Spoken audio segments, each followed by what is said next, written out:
Hello, welcome you guys. तुम्हा सर्वांचं स्वागत आहे LNN academy, that is learn next nursing. मित्रांनो, DMERची जी 1100 पदांसाठी जी परीक्षा झाली होती त्या सगळ्यांच्या म्हणजेच 18 सप्टेंबर ते 24 सप्टेंबर आणि 13-10 ते 15-10मध्ये ज्या परीक्षा घेण्यात आल्या होत्या TCSनी.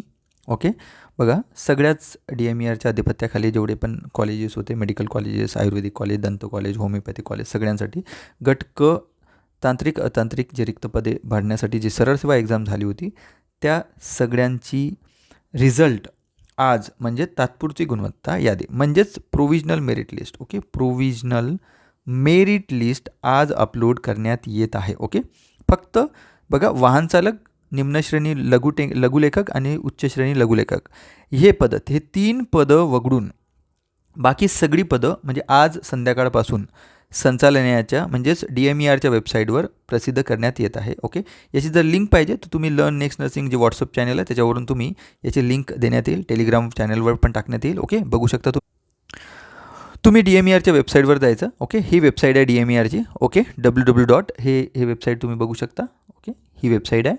ओके, DMER महाराष्ट्र जरी टाकलं तरी ओपन होणार. आणि त्यानंतर भरतीमध्ये, ओके, इथे तुम्ही भरतीमध्ये चेक करायचं. कुठे? या भरतीवर जायचं. भरतीमध्ये तुम्हाला दिसेल. ओके, त्यानंतर तुम्हाला ही अशा पद्धतीची एक लिंक दिसेल. ओके, यामध्ये हे नोटिफिकेशन मी तुम्हाला दाखवलं ना.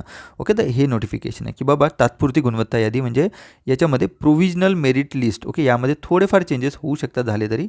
ओके, पण हे प्रोविजनल मेरिट लिस्ट आज अपलोड करण्यात येत आहे. Okay, provisional merit list. Okay, याच्यानंतर फायनल मेरिट लिस्ट लवकरच अपलोड करण्यात येईल आणि त्यानंतर तुमची DV होणार. ओके, जवळपास याला एक 15 दिवस पकडून चालायचं. पुढचे 15 दिवसामध्ये तुम्हाला फायनल मेरिट लिस्ट आणि त्यानंतर DVचं नोटीस तुम्हाला येऊन जाणार. Okay, so provisional merit list. Okay, post लायब्ररियनसाठी हे मेरिट लिस्ट अशा पद्धतीने इथून तुम्ही डाउनलोड करू शकता. बाकीच्या ज्या हळूहळू फार्मसिस्टच्या, लॅब टेक्निशियनच्या सगळ्या तुम्हाला मिळतील. ओके, सध्या साईटवर खूप जास्त प्रमाणामध्ये हे चालू आहे त्यामुळं तुम्हाला ओपन होताना दिसत नाही. बघा इथे बघू शकता, मी सुद्धा ट्राय करतो आहे, बट गुणवत्ता यादी अजूनही, कारण सर्वात जास्त खूप जास्त प्रमाणामध्ये मुलं बघा हे बघू शकता कुठल्या झालेल्या आहे गुणवत्ता यादी. ओके, यामध्ये गुणवत्ता यादी तुमच्या आतापर्यंत हे डाउनलोड करायचं. Assistant librarian, dental technician, dietitian, document cataloguer, librarian assistant आणि फार्मासिस्ट. ओके, तर तुम्ही इथे फार्मासिस्टवर डाउनलोड करू शकता. अशा पद्धतीने इथे डाउनलोड होते लिस्ट. ओके, आणि डाउनलोड झाल्यानंतर तुम्ही ते लिस्ट बघू. ही फार्मासिस्टची जी मेरिट लिस्ट आहे बघू शकता. इथे तुम्हाला काय काय दिसतं बघा. पर्टिक्युलर एक कॅन्डिडेट आहे, त्याचा रोल नंबर, सिरियल नंबर, म्हणजे हा तुम्ही बघू शकता हा नंबर 1 कॅन्डिडेट आहे. किती मार्क भेटले? 188. 200पैकी 188. दीपक पांचाल जे स्टुडंट आहे OBC कॅटेगरीचे. ओके, बघू शकता ही प्रोविजनल मेरिट लिस्ट आहे तुमची. 1143 पेजेस आहे, लक्षात ठेवा. तर नंबर 1, नंबर 2 जसे राम डळवे, लोकेश चव्हाण, ओके, तुषार चव्हाण, कोमल पिंगडे, ऋतुजा जाधव, सरफराज अली. ओके, हे बघू शकता तुम्ही. तर हे यांचे तुमच्या हे पोस्ट फार्मसिस्टसाठी काय दिलेलं त्याने नंबर 1 सिरियल नंबर म्हणजेच हे तुमचं मेरिट लिस्ट पकडायची. ओके, नंबर 1 पासून नंबर 2 पर्यंत. आता तुम्ही काय करायचं की तुम्ही जर समजा स्टार्टिंगला जर जनरलचे कॅन्डिडेट आहे. ओके, जनरलच्या जागा किती होत्या म्हणजे ओपनच्या किती जागा होत्या? जर समजा 200 जागा असेल, आता मला एवढा बघितलं नाही मी, तर बघू शकता यामध्ये तुम्ही काय करायचं, पहिले 200 सोडून द्यायचे. हे पहिले 200 जे कॅन्डिडेट आहे हे सगळेच्या सगळे ओपनमध्ये जातील, ओपनमध्ये जातील. त्यानंतर हे 200 कॅन्डिडेट संपल्यानंतर आपापल्या कॅटेगरीची जागा, म्हणजे सर्वात पहिलं बघा तुम्ही ओपनच्या किती जागा आहे.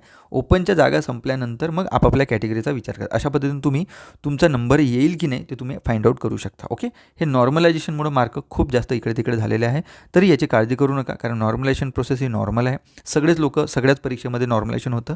तरी ह्या लिस्टच्याद्वारे मी तुम्हाला एवढं सांगतो की सर्वात पहिले तर तुम्ही ओपनचे कॅन्डिडेट जेवढे स्टार्टिंगचे जेवढे कॅन्डिडेट आहे सगळे तुम्ही ओपनमध्ये काढून टाकायचे. ओके, त्यानंतर मग तुमच्या कॅटेगरी वाईज OBCचा, SCचा, STचा, VJचा तुमच्या कॅटेगरी वाईज किती जागा आहे त्यानुसार तुम्ही फाइंड आउट करू शकता की तुमचा नंबर लागेल की नाही लागेल. ओके, सो अशा पद्धतीनं ही मेरिट लिस्ट लागलेली आहे आपापल्या पदाशी निगडीत. ओके, सगळे पदांची रिझल्ट इथे लागणार आहे, याच्यावरून तुम्ही फाइंड आउट करा. आणि तुम्हाला काही डाऊट असेल तर प्लीज कमेंट बॉक्समध्ये आपल्या जो पण डाऊट आहे ते तुम्ही टाका. ओके, DMERमध्ये डॉक्युमेंट काय लागतील याविषयी व्हिडिओ लवकरच मी घेऊन येतो. तोपर्यंत धन्यवाद. जय हिंद. धन्यवाद.